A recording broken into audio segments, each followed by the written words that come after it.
baru saat melihat kalung yang dijatuhkan anak kecil ke kakinya. Presiden perusahaan akhirnya terkejut, karena cincin yang tergantung di kalung itu persis cincin yang ia berikan pada pacarnya 5 tahun lalu. Ia langsung mendekati anak itu dan bertanya, dari mana cincin itu berasal? Keributan itu pun menarik perhatian ibu si anak. Ia langsung datang dan bertanya kenapa presiden mempersulit anak kecil. Namun saat presiden menoleh, ia terpaku, karena ibu anak itu adalah mantan pacarnya yang telah menghilang selama 5 tahun. Ternyata dulu, presiden rela membangkang ayahnya dan keluar dari keluarga konglomerat demi cinta, untuk biaya hidup $20.000. Ia bahkan ikut balapan liar di pasar gelap. Namun ia mengalami kecelakaan parah, dan nyawanya berada di ujung tanduk. Rumah sakit tidak bisa segera menemukan donor ginjal yang cocok. Begitu wanita itu tahu, tanpa ragu ia menawarkan ginjalnya sendiri. Namun karena risiko operasi tinggi, dokter menyarankan untuk menggugurkan kandungan terlebih dahulu. Tapi dia dengan tegas menolak, karena anak di perutnya sudah berusia 7 bulan. Ia rela mempertaruhkan nyawanya, asal bisa selamatkan pria yang dicintainya. Dokter mengatakan, keputusan itu bisa membuatnya kehilangan nyawa. Dan kalaupun selamat, mungkin tak bisa hidup lebih dari usia 30.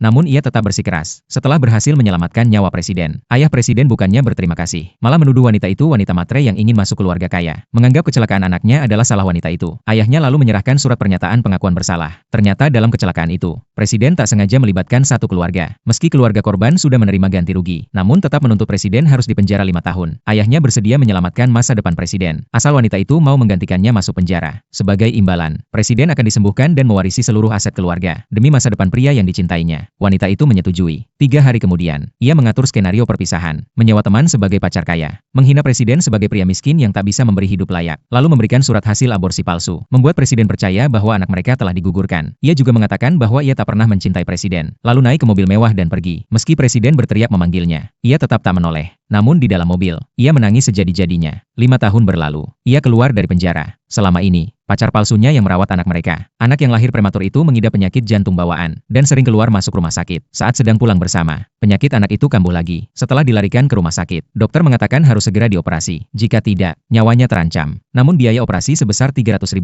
membuat wanita itu tak tahu harus bagaimana. Saat itu, anak sedang bermain dengan kalung di lorong rumah sakit. Kalung itu terjatuh tepat di depan kaki presiden, yang kebetulan sedang menjenguk ayahnya. Ia langsung mengenali cincin itu, dan melihat wajah anak yang mirip dirinya. Ia pun sadar ada yang tidak beres, dan mendekat untuk bertanya soal kalung itu. Lalu terjadilah pertemuan mereka kembali. Saat melihat wajah mantan pacarnya, presiden tak bisa menyembunyikan emosi. Ia bertanya dengan suara bergetar, berapa usia anak itu? Namun wanita itu tegas menyangkal, mengatakan anak itu bukan miliknya, dan cincin itu tak ada hubungannya lagi dengannya. Meski presiden sudah menunjukkan bahwa ia masih mencintainya, wanita itu tetap bersikeras menyangkal semuanya. Saat mereka masih berselisih, pacar palsunya datang, langsung memeluk anak itu. Demi membuat presiden benar-benar menyerah, wanita itu menunjukkan citra keluarga kecil yang bahagia, lalu pergi bersama anak dan pria itu. Ia mengira hubungan mereka sudah selesai selamanya, namun anaknya kembali sakit, dan rumah sakit menyampaikan, jika sebelum jam 6 tidak dilakukan operasi, anak akan kehilangan nyawa. Wanita itu menelepon pacar palsunya minta tolong, tapi diberitahu bahwa pria itu sedang ditahan oleh presiden.